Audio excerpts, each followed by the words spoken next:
Hi students, today I'm going to be teaching you a new division strategy.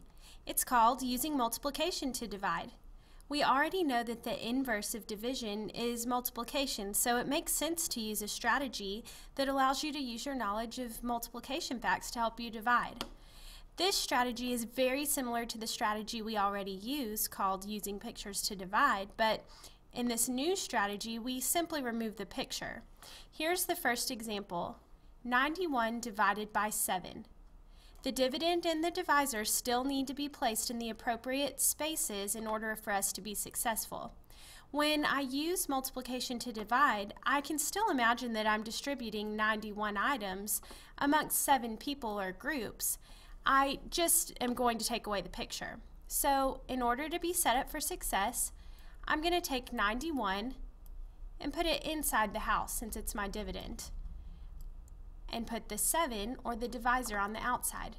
You'll notice I created a long line down here. That just helps me to have a place to work. When I use this strategy, I need to be thinking about what number can I multiply by 7 that'll get me close to but not over 91. I can use a friendly number like 7 times 10, or if I know my basic facts really well, I know that 7 times 12 is equal to 84. That's a nice big jump. So that's just like when we distributed amongst the groups, only now I don't have the picture anymore, but I'm still going to subtract 84 to show that I've given away 84 things. 1 minus 4, well, I can't do that, so I'm going to borrow from the tens place and put my 10 over here. Now 11 minus 4 is 7. 8 minus 8 is 0. Now I need to be thinking about what number can I multiply by 7 to get close to 7. I know 7 times 1. 7 times 1 is 7. Now I'm going to subtract that 7, and it leaves me with the remainder of 0. The last question I need to ask myself is how many groups of 7 did I give away? Well, first I gave away 12, and then I gave away another group of 7. For a total of 13, which happens to be my quotient. 91 divided by 7 is in fact 13. I can check it with the inverse of division, which is multiplication. The next problem is 64 divided by 6. In this one, I've got 6 groups, which is my divisor, and I have 64 somethings that I need to give away. They could be Skittles, they could be dollars, anything. 64. Now, instead of drawing my 6 circles and passing out numbers, I need to be thinking, what can I multiply times 6 that gets me close to but not over 64? I know that 6 times 10 is equal to 60. I'm going to subtract that 60 over here. 4 minus 0 is 4, and 6 minus 6 is 0. Now, I have 4 things left over, and I have 6 friends. I don't want to just give 4 of my friends something and leave the other ones without. So my answer is going to be 10 with a remainder of 4. Let's go ahead and check that with the inverse. Is 6 times 10 60? Yes, it is. Plus the remaining 4 gets me to 64. I can feel really confident about my answer of 10 remainder 4. Awesome. Let's try another one. On this one, our equation is 73 divided by 8. I'm going to take my 73 and put it inside the house since it is the dividend. And now I have 8 groups. What should I be thinking? That's right. What number times 8 gets me close to but not over 73?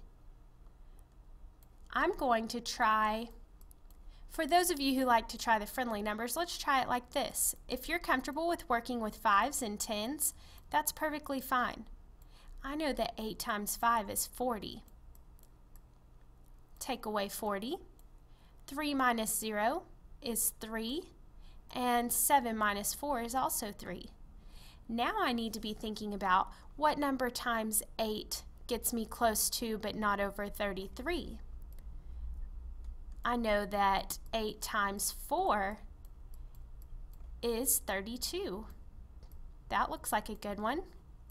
Subtract the 32 over here, and I'm left with 1. If I have 1 of something and 8 people who want it, the fair thing is just to use that as a remainder. And now I'm asking myself, how many groups of 8 did I make? I made 5 groups of 8 and then another 4 groups of 8. So my quotient will be 9, remainder 1. I can check it with the inverse of division, which is multiplication. I know that 8 times 9 is 72, plus the remaining 1 is 73. Last one, 114 divided by 4. I'll put my 4 on the outside since it's my divisor. My 114 on the inside is my dividend. I'm thinking, what number can I multiply 4 times to get close to but not over 114? I'm going to use my knowledge of multiplying by multiples of 10 to help me here. I know 4 times 10 is 40, so 4 times 20 will be double that, 80. I have that 0.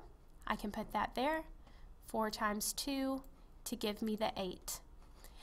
Now I need to subtract the 80 from 114. 4 minus 0 is 4. 1 minus 8, not going to be able to do that, so I'm going to borrow from the hundreds place. 11 minus 8 is 3. Now I can multiply 4 times 8. That gets me to 32. Come over here and subtract the 32. And I'm left with 2. That 2 is going to become my remainder. And now, how many groups of 4 did I make? 20 groups of 4, and then 8 groups of 4. So my quotient will be 28, remainder 2. Now I'd like for you to challenge yourself and make sure that I have the correct quotient by multiplying 28 times 4 and adding 2.